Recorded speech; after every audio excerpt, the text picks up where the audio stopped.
सम्मानीय मुख्यमंत्री महोदय, सम्मानीय किरण गारू जी,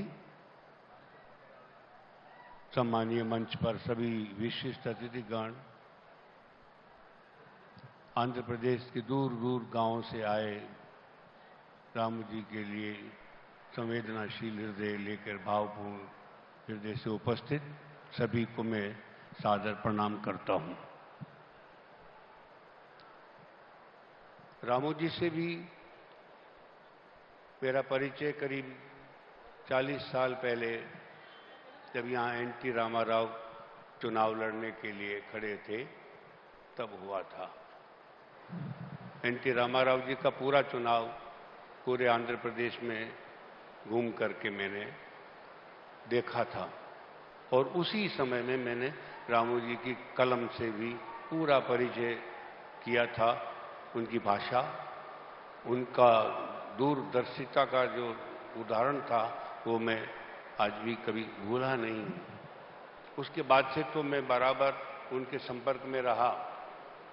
रामू जी की कलम में जो ताकत थी, उनका जो हौसला था, जनता के प्रति उनके मन में जो दर्द था, वो हमेशा एक ही बात कहते थे कि मेरी कलम केवल जनता के लिए है।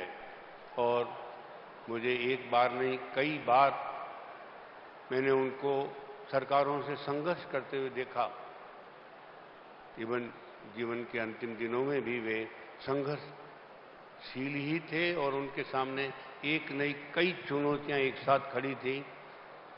ये ईश्वर की कृपा कहिए कि अंतिम सांस लेने से पहले उन्हें कुछ राहत मिल पाई।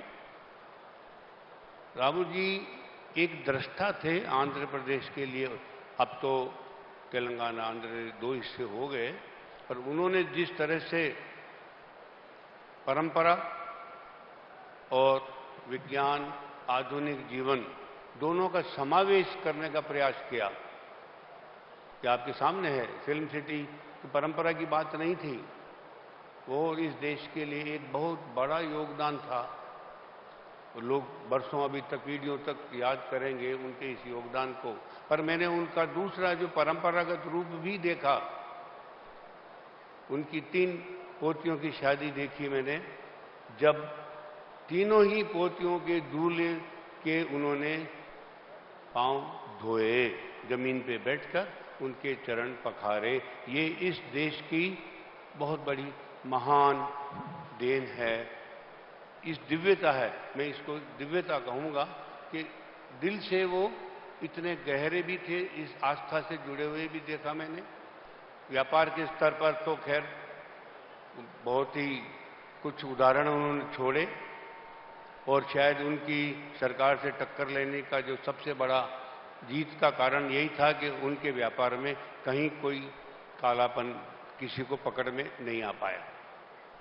पर ये भी ईश्वर को कहिए कि ईश्वर हर युग में, हर काल में हमको कोई न कोई एक विभूति देता है जो अपराधियों से, समाज कंटकों से, जनता के हक में लड़ते हैं। और उनमें से मैं समझता हूँ रामू जी एक थे।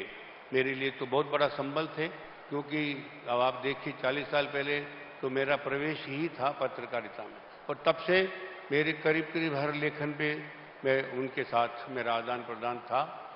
जब हमने अपनी सरकारों से लड़ाई लड़ी तब हमारा सबसे बड़ा जो संबल था मेरा, वो रामूजी राव थे।